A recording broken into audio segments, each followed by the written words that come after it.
जब सामने से कोई भी प्रतिक्रिया नहीं हुई तो उन्होंने एक गहरी सांस ली और मिट्टी के लैंप को एक बार फिर मजबूती से पकड़ते हुए वो चर्च वापसी के लिए मुड़े।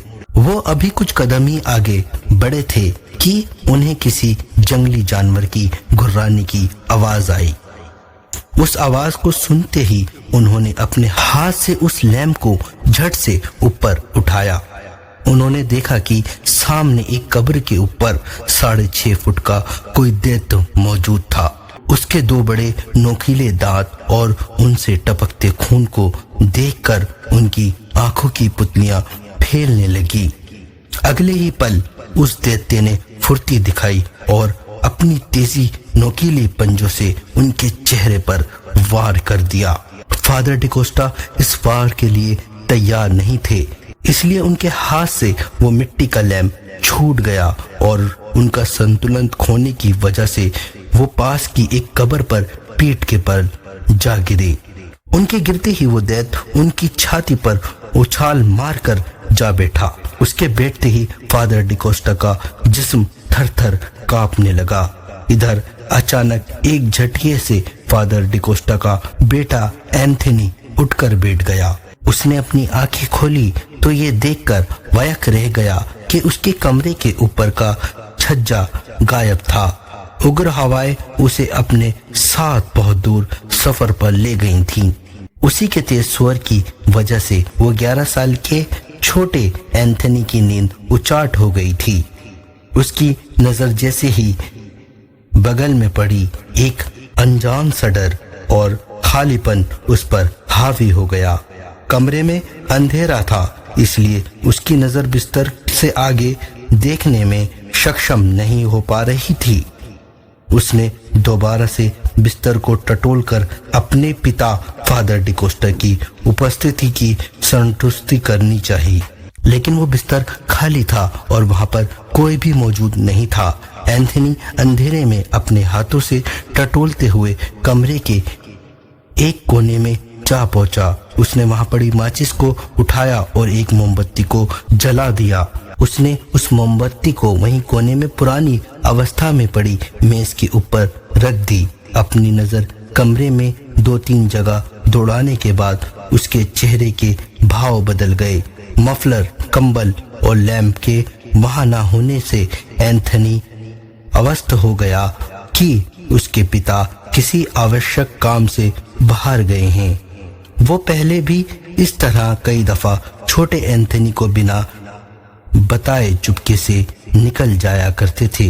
वो उसकी कभी गहरी नींद में बाधक नहीं बनना चाहते थे, इसलिए बिना किसी खलल के वो अपने कार्य का संपादन करने ऐसे ही निकल जाया करते थे। लेकिन आज एंथनी को न जाने क्यों अलग किस्म का ही भय सता रहा था। उसे ऐसा लग रहा था जैसे कि उसके पिता किसी बड़ी मुसीबत में है, इसलिए पहले उसे इस तरह का डर कभी नहीं लग रहा था। उसे एक अजीब सी बेचैनी हो रही थी। वो अपने पिता के पास जाना चाहता था। वो उस छोटे से कमरे के अंदर चक्कर लगाने लगा।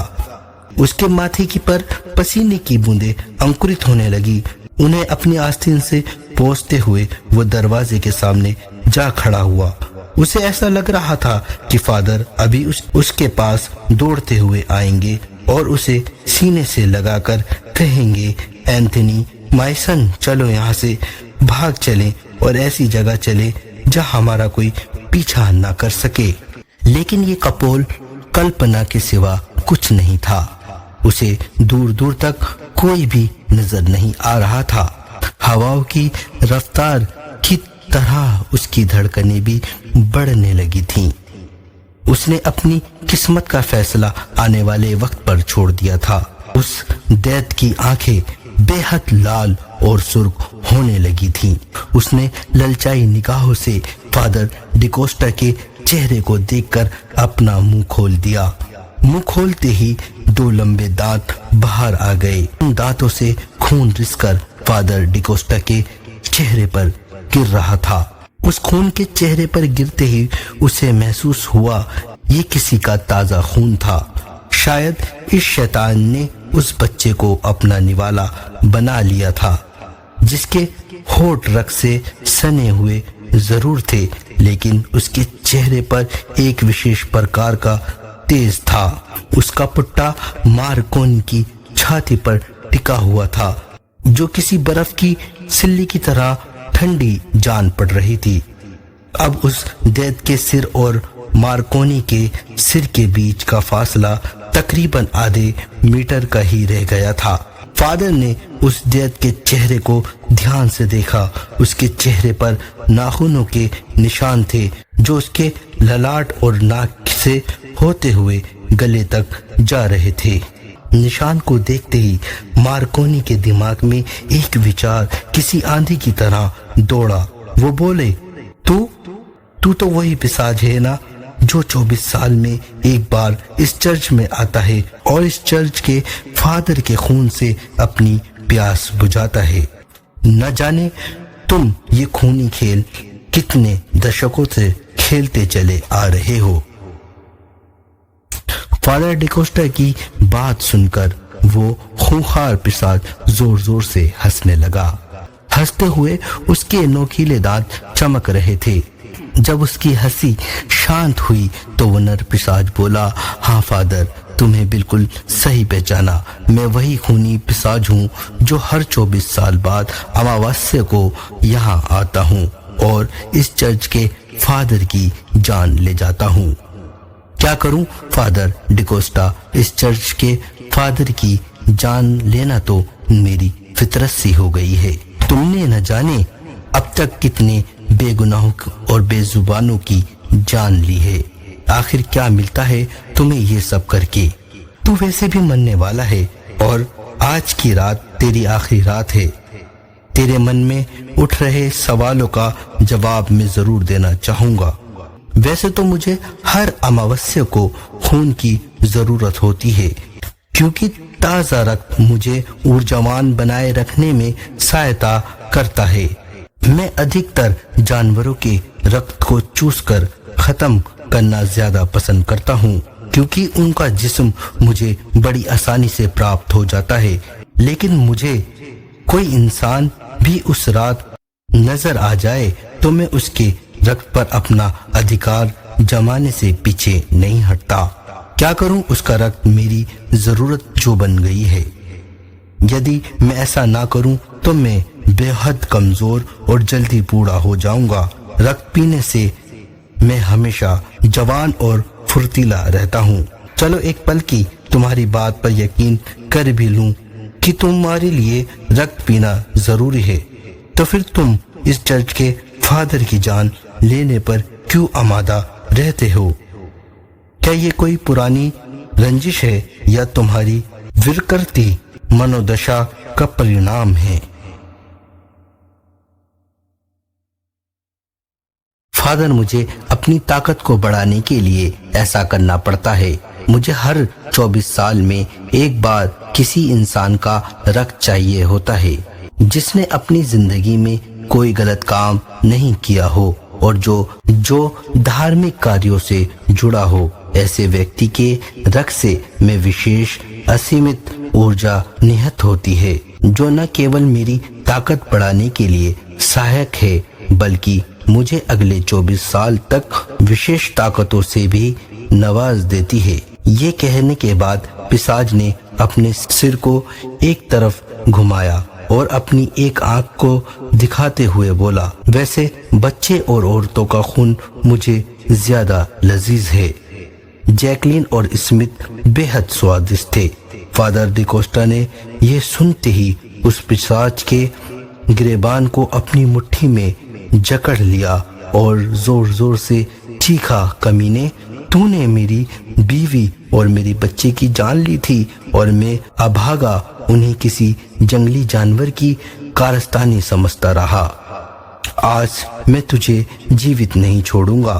फादर डिकोस्टा की बात सुनकर इस बार नरपिशाच की आंखें चमक उठी और शैतानी हंसी उसके होठों पर बिखर गई। उसने फादर डिकोस्टा को एक झटके से अपने दोनों हाथों द्वारा बलपूर्वक उठाया और अगले ही पल झटके से दूर फेंक दिया। सब कुछ इतनी जल्दी हुआ कि फादर डिकोस्टा को संभलने का मौका तक नहीं मिला। उनकी दर्द भरी चीख से वो कब्रिस्तान गूंज उठा। मार्कोनी ने उठने की कोशिश की, लेकिन वो चीख के साथ लेट गए। उसे ऐसा लगा कि उनकी रीढ़ की हड्डी टूट गई। अभी वो पुराने दर्द को भूल भी नहीं पाए थे कि तभी वो पिशाच उछलकर फिर उनकी छाती पर कूद बैठा। उसके इस तरह छाती पर कूदने से हल्की सी चटक की आवाज आई और उसकी बाई तरफ की पसली चटक गई। उसके गले से दिल दहला देने वाली चीख वीरानी कब्रिस्तान में गूंज उठी। उस नर पिशाच ने फादर मैकरोनी के सर को पकड़ते हुए कहा, उस दिन जैकलीन और स्मिथ के खून से तो मैंने अपनी प्यास बुझा ली थी, लेकिन तू और तेरी छोटा बेटा बच गया। उस दिन तू उसका इलाज करवाने के लिए उसे शहर ले गया था, लेकिन मैं आज तुझे और तेरे छोटे बेटे का खून चूसकर बहुत शक्तिशाली हो जाऊंगा, जो मुझे कई सालों तक ऊर्जावान बनाए रखेगा। अब तू अंतिम सांस लेने के लिए तैयार हो जा। ये कहते हुए वो जोर जोर से हंसते हुए अपने चमकते नोकीले दांत निकालकर फादर डिकोस्टा की तरफ तेजी से बढ़ने लगा। तभी फादर डिकोस्टा की नजर उस कांच के लैंप पर पड़ी जो वहीं पास में पड़ी हुई थी। वो अब भी जल रही थी। उसने अपने बाएं हाथों को बढ़ाया और झटके से उस लैंप को अपने हाथों में कस लिया। अगले ही पल उसने पूरी ताकत से उस लैंप को घुमाते हुए उस नर पिशाच के सर दे मारा। उस नर पिशाच की खोपड़ी किसी अग्नि मशाल की तरह दहक उठी। उस लैंप में मिट्टी का तेल अभी भी प्रज्वलित मात्रा में मौजूद था, जिसकी वजह से वो दिल दहला देने वाला दृश्य सामान्य आ गया था। अब मार्कोनी ने अपने दोनों हाथों से उसे पीछे की तरफ धकेल दिया और वो एक झटके से उठकर वहां से भाग खड़ा हुआ। फादर डिकोस्टा ने दोबारा पीछे मुड़कर नहीं देखा और सिर पर पैर रखकर तब तक भागते रहे, चर्च के पास नहीं पहुंच गए। अगले ही पल वो अपने चर्च के उस पुराने कमरे के बाहर थे। उसने देखा कि उसका छोटा बेटा दरवाजे के पास उसके वापस आने की न जाने कब से राह तक रहा था। उसे देखते ही उसे अपने सीने से गले लगा लिया। अपने आंसुओं से उसने एंथनी के कंधे को भिगो दिया। इस तरह से फूट फूट कर रोते हुए देख एंथनी बोला, क्या हुआ फादर, आप किसी बच्चे की तरह क्यों रो रहे हो? फादर डिकोस्टा ने कोई जवाब नहीं दिया। उसे कस के अपनी बाहों में भींच लिया। अब एंथनी को किसी अनहोनी का अंदेशा हो चला था। इस बार वो खुद को उनसे जुदा करते हुए बोला, फादर चलो अंदर चलते हैं। आज मौसम के तेवर देखकर लगता है कि बहुत बड़ा तूफान आने वाला है और बड़ी तबाही होने वाली है। देखो अपनी छत का एक हिस्सा भी तूफान की भेंट चढ़ चुका है।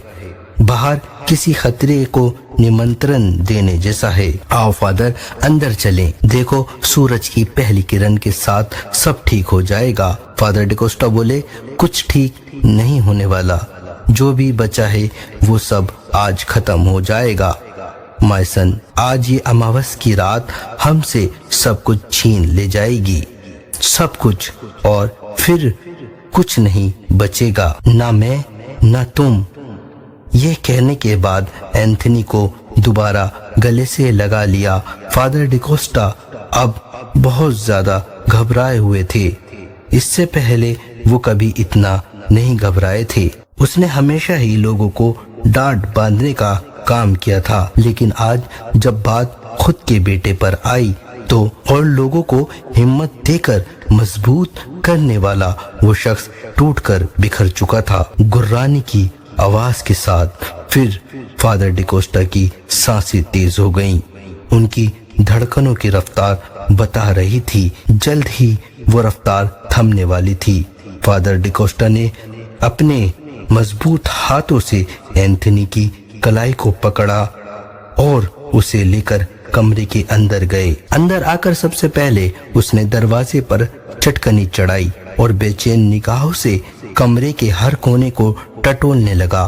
तभी उसे कमरे के एक कोने में लकड़ी के फट्टों से बना एक पुराना बक्सा नजर आया। वो बक्सा काफी लकड़ियों से जोड़कर बनाया गया था। किसी वजह से हर फट्टे के बाद बारीकी स्थान रिक्त था। उसने झट से उस बक्से को खोला और बिजली की फुर्ती से उसमें एंथनी को डालते हुए बोला, मायसन, हम दोनों के लिए आज की रात कयामत की रात है। हम दोनों की जान के पीछे एक नर पिशाच पड़ा है और ये हमें आज मारकर ही दम लेगा। उसने ही तेरे बड़े भाई स्मिथ और तुम्हारी माँ जैकलीन को मारा था। हम दोनों में से किसी एक का जिंदा रहना जरूरी है। इसलिए मेरे बच्चे, तुझे अगले 24 साल से पहले नहीं मरना है और इस नर पिशाच को हमेशा के लिए खत्म करना। तुझे अपनी माँ और बड़े भाई की मौत का बदला लेना है। मुझे पता है तू ऐसा एक दिन जरूर करेगा माइसन। मेरी और जीसस की ब्लेसिंग हमेशा तेरे साथ है। ये कहने के साथ ही उसने एंथनी के माथे को आखिरी बार चूमा और उस लकड़ी के बक्से को बंद कर दिया। मार्कोनी के 11 साल के उस मासूम एंथनी को इतनी बड़ी जिम्मेदारी दी थी। उसे जल्द ही बड़ा होकर कुशलता पूर्वक अपने दायित्वों का निर्वहन करना था। तभी किसी के दरवाजे पर जोर से लात मारने की आवाज आई। मार्कोनी कमरे के एक कोने में खड़ा हो गया और उसकी निगाहें उस दरवाजे पर टिक गईं। अब दरवाजे पर किसी तरह की कोई आवाज नहीं आ रही थी। शायद वह नर पिशाच वहां से चला गया था। उस कमरे में फादर की धड़कनों की गूंज साफ साफ सुनी जा सकती थी। एंथनी उस बक्से के अंदर बने रिक्त स्थान से सब कुछ देख रहा था। फादर के दिल में ख्याल आया, कहीं वो उसकी कोई नई चाल तो नहीं। मुझे एक बार जाकर दरवाजे के बने सुराग में से देखना चाहिए। उसने सूक्ष्म अवलोकन करने के लिए जैसे ही 2 कदम बढ़ाए थे कि उसे लगा जैसे उसकी छत पर कोई शख्स चल रहा है। जैसे ही उसने अपनी गर्दन को मोड़कर अपने सिर को उठाकर ये जायजा लेना चाहा, तभी कोई शख्स उसके जिस्म पर कूद पड़ा।